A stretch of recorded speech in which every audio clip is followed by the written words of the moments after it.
going to a different economy, and we're going to be learning more about that as we go. But clearly, we're learning that things can be done from remote locations. We're learning that technology can replace people even more than we thought.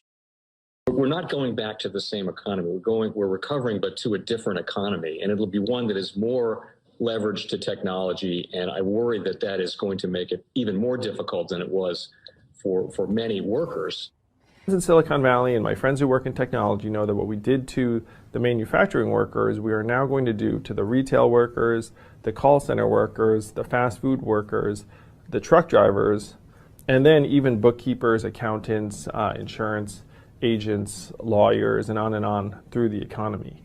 So what happened to the manufacturing workers is a very clear sign. This effort. And China has big plans for this. They intend to seed their digital yuan into the global environment by giving it away to visitors at next winter's Olympics. When they arrive at the airport, they're going to get yuan digital wallets. They're going to receive digital yuan. They're going to use it throughout their visits to Beijing, and then they're going to take it back to their home countries.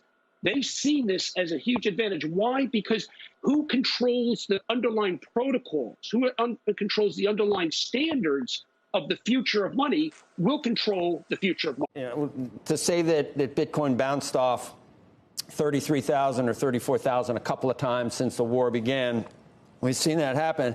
I'd hesitate to say that is that long-term support. Is that long-term support? What is long-term with Bitcoin? Listen, where are we right now?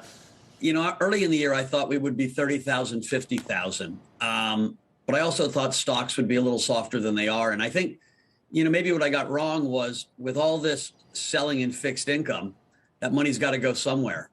We certainly see increased adoption in crypto. I mean, Janet Yellen pivoted and was much more friendly to crypto. You heard that too, huh? Yeah.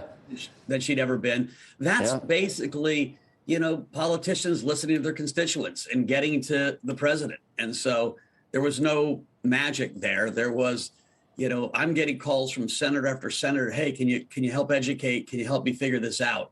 And so I think people have realized crypto is really popular, and I think you're going to see the Democrats take a softer stance. I mean, it was very interesting in that, you know, presidential decree. There was no Elizabeth Warren or Gary Gensler voice in that thing, and they had been running kind of crypto policy until then. And so I think that's a positive. But mostly we're just seeing adoption.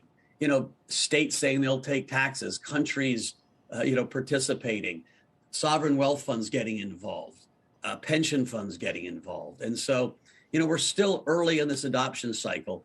And so I'm much more optimistic than I was even 6, 7. Welcome to the Crypto Teacher.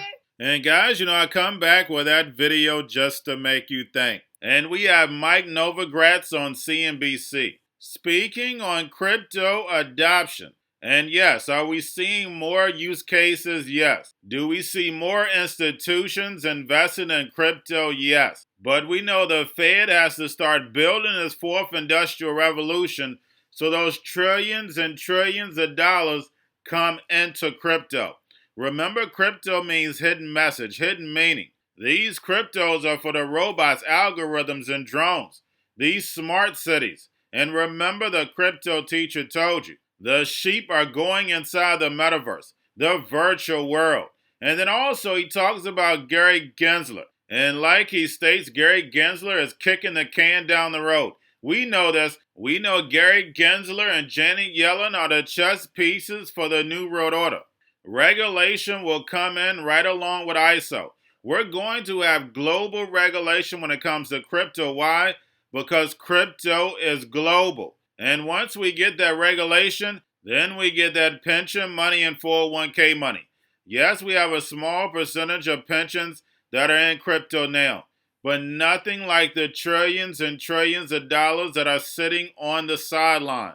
And again, these billionaires are not going to tell you about the fourth industrial revolution until it's already built. In 2025, the robots, algorithms, and drones are going to run the economy. And remember, the crypto teacher told you, because he knows. When it comes to the New World Order, it's all planned out. You have a wonderful day. 6, 7 weeks ago. And when do you expect a spot ETF? When do you expect some really clear regulatory action? When will a lot of that overhang be lifted? Do you think, are we within a year of that? Longer? I think we're within a year. Listen, I think Gensler has come in and he really wants to regulate crypto. He's been doing it via enforcement. But at one point, he's an intellectually honest guy. At one point, you can't just keep postponing forever. The process with the SEC has been slow for companies trying to go through it, much slower than normal, but it has to have an end. And so I'm hoping within the year. I'm not wildly optimistic anything happens anytime soon. There's going to be congressional gridlock in terms of, Congress isn't going to give any one of the agencies a roadmap on who gets to regulate. And so I think we're kind of in this stasis position, but it does feel like things are moving in the right direction, albeit slowly. Uber, Bitcoin, self-driving cars. Combine those three together and you have the self-owning taxi. A car that is a corporation that owns itself, pays for the car lease, the car insurance, and the gasoline from the revenues it makes, giving passengers a ride, and there's not a single human involved in that matter.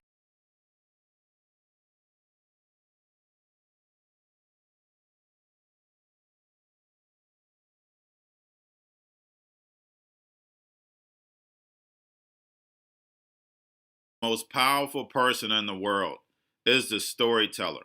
The storyteller sets the vision, values, and agenda of an entire generation to come. Steve Jobs. And guys, I truly believe in this. When you look at the New World Order, they're the storytellers. And that's the reason why I wrote my New World Order book. But guys, now it's time to change the current generation. And I wrote 3 kids' books. I love the Trinity because I understand the power that's in it. So I have 3 books. We have an opportunity to change the generation, to educate, not just me, but I want to show you that I take action on a daily basis. And I want you to take action on a daily basis.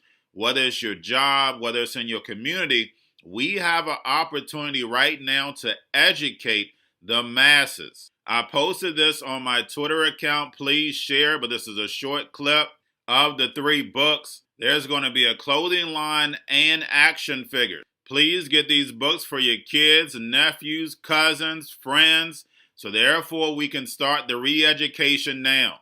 Because as we see, the 4th Industrial Revolution foundation is definitely here. Robots, algorithms, drones, taking humanity out the picture. We have to re-educate. But let's get into the video. Part 1. King Joshua and Grandma Tam save the village. Part 2. King Joshua and Grandma Tam save New York from COVID-33. Part 3. King Joshua and Grandma Tam goes to China. It's mandatory to get part 1, part 2, and part 3 of this series. It's time to re-educate Generation Z.